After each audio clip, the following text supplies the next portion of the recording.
Assalamualaikum warahmatullahi wabarakatuh. Pada kesempatan kali ini, kami akan mempresentasikan materi mengenai low fat diet atau diet rendah lemak, Mulai dari konsep dasar, rekomendasi, fakta penelitian, hingga penerapannya dalam kehidupan sehari-hari. Kami akan memperkenalkan diri masing-masing dengan saya sendiri, yaitu Siti Syarifah dengan NIM 256131277. saya Putri Stila Ramadhani dengan NIM 2561303. Saya Lisna Putra Madani dengan NIM 256131125. Saya Elvita Arda Nusara dengan NIM 25131. Jadi kami akan menjelaskan tentang apa itu low fat diet atau diet rendah lemak. Ini dijelaskan oleh teman kami yaitu Alvita. Baik, terima kasih atas kesempatannya. Di sini saya akan menjelaskan mengenai low fat diet atau diet rendah lemak. Apa sih itu low fat diet? Low fat diet adalah pola makan dengan kandungan lemak total, lemak jenuh, dan kolesterol yang rendah. Diet ini bertujuan untuk menjaga berat badan ideal, menurunkan kadar kolesterol darah, serta mengurangi risiko penyakit jantung, stroke, hipertensi, dan diabetes. Di sini ada beberapa prinsip low fat diet. Yang pertama yaitu lemak total kurang dari 20 sampai 30% dari total energi per hari. Kemudian lemak jenuh kurang dari 7% dari total energi per hari. Hindari lemak trans dan batasi kolesterol. Pilih sumber lemak sehat dalam jumlah terbatas. Perbanyak konsumsi karbohidrat kompleks, protein tanpa lemak, sayur, dan buah. Gunakan metode masak rendah lemak seperti kukus, rebus, panggang, tumis dengan sedikit minyak. Kemudian di sini ada tujuan low fat diet. Pertama, untuk membantu mengontrol tekanan darah dan kadar gula darah. Kemudian ada mengurangi risiko penyakit jantung, serta menjaga atau menurunkan berat badan, juga menurunkan kadar kolesterol darah. Kemudian, di sini ada rekomendasi lemak total kurang dari 30% kalori. Yang pertama, data eksperimental pada hewan laboratorium menghubungkan diet tinggi lemak, khususnya lemak jenuh, dengan gangguan kerja insulin. Kemudian bersama bukti epidemiologis, risiko kardiovaskular dari lemak jenuh, organisasi profesional seperti CA, AHA, dan USDA merekomendasikan lemak total kurang dari 30% kalori dan memilih makanan rendah lemak jenuh. Kemudian ada namun sejumlah penulis mengkritik dasar bukti rekomendasi ini. Diperdebatkan apakah proporsi lemak total benar-benar penting dalam pencegahan diabetes tipe 2, tetapi realitanya lebih dari 30 tahun kemudian. Meskipun anjuran diet rendah lemak telah diterapkan selama lebih dari 30 tahun, angka obesitas justru meningkat hingga 3 kali lipat. Kondisi ini menunjukkan bahwa pembatasan lemak saja belum tentu efektif jika tidak disertai pengaturan pola makan dan gaya hidup secara menyeluruh. baik, selanjutnya ada mekanisme metabolisme dengan pergeseran substrat energi dan peran insulin. Yang pertama adalah lebih sedikit lemak, biasanya lebih banyak karbohidrat. Saat lemak makanan diturunkan, proporsi karbohidrat biasanya naik menggantikannya, sehingga tubuh menerima beban glukosa yang lebih tinggi dan lebih sering. Lemak lebih sedikit, menjadi karbohidrat lebih banyak. Lalu yang kedua ada fleksibilitas metabolik. Tubuh sehat mampu beralih antara oksidasi glukosa setelah makan dan oksidasi lemak saat puasa. Kemampuan ini disebut dengan fleksibilitas metabolik dan menjadi penanda kesehatan metabolik. Lalu yang ketiga ada sekresi insulin meningkat. Asupan karbohidrat yang lebih tinggi meningkatkan sekresi insulin postprandial. Insulin menekan oksidasi lemak dan mendorong penyimpanan energi sebagai glikogen maupun trigliserida. Inti mekanisme ini adalah pada diet rendah lemak, sumber bahan bakar utama itu bergeser dari lipid ke glukosa atau karbohidrat. Dengan insulin sebagai pengatur utama, arah penyimpanan versus oksidasi energi. Lalu dapat disimpulkan tubuh dipaksa beralih dari metode pembakaran lemak menjadi metode penyerapan dan pemrosesan glukosa absolut. Lalu selanjutnya ada de novo lipogenesis dan beta oksidasi inhibition.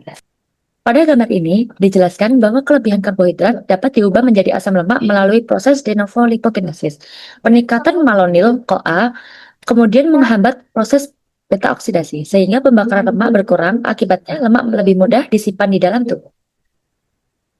Lalu dapat dianalisis pada kasusnya ada analisis kegagalan diet rendah lemak dengan niat awal adalah kurangi lemak menjadi kalori turun dan menjadikan penurunan berat badan. Ternyata realitas industrinya adalah lemak dihilangkan dari produk atau menghilangkan rasa dan tekstur alami, diganti menjadi substitusi industri menjadi gula tambahan dan high fructose corn corn syrup ditambahkan secara masif agar lezat, yang menjadikan fruktasa langsung membebani hati melewati regulasi PFK1 dan mempercepat pembentukan trigliserida tanpa memicu rasa kenyang. Kesimpulannya, kegagalan diet rendah lemak bukanlah kegagalan disiplin pasien, melainkan jebakan substitusi karbohidrat olahan oleh industri pangan. Baik, selanjutnya saya akan menjelaskan terkait mekanisme jebakan lemak adiposa akibat insulin tinggi. Nah, selama kadar insulin basal tetap tinggi akibat diet rendah lemak, tinggi karbohidrat, enzim pembongkaran lemak HSL, dia akan terus terkunci dan nonaktif. Pasien merasa lapar dan kelelahan karena energi terjebak di jaringan adiposa dan tidak bisa diakses oleh sel lain. Konsep ini adalah kalori masuk dan kalori keluar. Itu adalah gagal memperhitungkan regulasi hormon ini. Dari berbagai penelitian dapat disimpulkan bahwa diet rendah lemak tidak selalu lebih unggul dibandingkan pola makan lainnya. Keberhasilan diet lebih dipengaruhi oleh kualitas makan, keseimbangan energi, dan keputusan seseorang dalam menjalankan pola makan yang sehat. Selanjutnya, perlu kita ingat bahwa low fat diet bukan berarti tanpa lemak sama sekali, tetapi memiliki lemak yang sehat dan dalam jumlah wajar, tentu menjaga kesehatan tubuh secara optimal. Sesuaikan kebutuhan kalori dan gizi dengan kondisi kesehatan, usia, jenis kelamin, aktivitas fisik, dan anjuran tenaga kesehatan. Adapun makanan yang dianjurkan, yaitu pertama ada gandum atau biji-bijian, lalu ada buah-buahan, lalu ada susu rendah lemak, ada sumber lemak sehat, dan ada sayuran. Adapun makanan yang memang harus dihindari atau dibatasi, yaitu yang pertama ada gorengan, ada daging berlemak dan jeroan, lalu ada makanan olahan, terus ada santan, kental, atau mentega, dan margarin, lalu ada makanan manis. Apakah efektif jika menggabungkan semua ini mulai dari puasa, latihan saposa, latihan interval intensitas tinggi, sampai pengondisian metabolik? Selanjutnya, adaptif maksimal. Yang pertama itu hiperkortisolemia, yaitu lonjakan gas testosteron stres kortisol. Kemudian ada katabolisme otot. Glikogen habis dan lemak rendah memaksa gluconeogenesis atau dipicu menjadi glukosa. Yang ketiga ada penekanan BMR, yaitu menurunkan laju metabolik basal untuk bertahan dari krisis kelaparan stunting. Inti dari pemahaman itu yaitu stresor ringan sedang yang terukur akan memicu adaptasi positif tubuh, meningkatkan ketahanan dan fungsi metabolik. Kemudian kunci optimal. Temukan titik keseimbangan tempat di bawah velocitas adaptif maksimal untuk hasil terbaik dari berkelanjutan. Kemudian overload atau distress. Jika stresor berlebihan dan berkepanjangan, tubuh masuk ke mode bertahan, performa turun, risiko penyakit meningkat. Prinsip utama dari keseluruhannya yaitu konsistensi, periodisasi, dan pemulihan adalah kunci untuk tetap di zona hormesis. Yang terakhir itu ada kesimpulan. Yang pertama, adaptasi paradoks. Diet rendah lemak memaksa kompensasi karbohidrat. Kelebihan ini mengaktifkan sekresi insulin tinggi, memicu de novo lipogenesis massal, dan memblokir enzim pembakaran lemak. Terus menghambat beta oksidasi lemak di dalam mitokondria. Akhirnya, tubuh beralih menjadi mesin penyimpanan lemak, bukan pembakar lemak.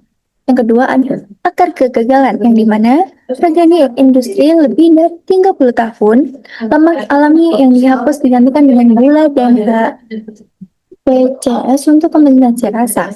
Ini menciptakan epidemi resistensi insulin global dan resistensi insulin global dan perlemakan hati, bukan penurunan berat badan. Yang terakhir ada batas toleransi, di mana penentuan fasting, HIIT, dan pastry lemak secara bersamaan akan menghancurkan batas hormesis. Tubuh merespon dengan hiperkortisolemia, masuk ke mode katabolik, pemecahan otot, dan menekan metabolisme basal. Inti utama dari keseluruhan kesimpulannya itu tubuh dirancang untuk fleksibilitas metabolik, bukan dogma tunggal. Keseimbangan adaptasi bukan ekstrim, adalah kunci kesehatan jangka panjang. Itu tadi penjelasan kami dari kasus tentang low fat diet. Semoga bermanfaat dan semoga kalian bisa dapat belajar dari materi apa yang kami berikan ini. Dan kami mengucapkan terima kasih. Wassalamualaikum warahmatullahi wabarakatuh.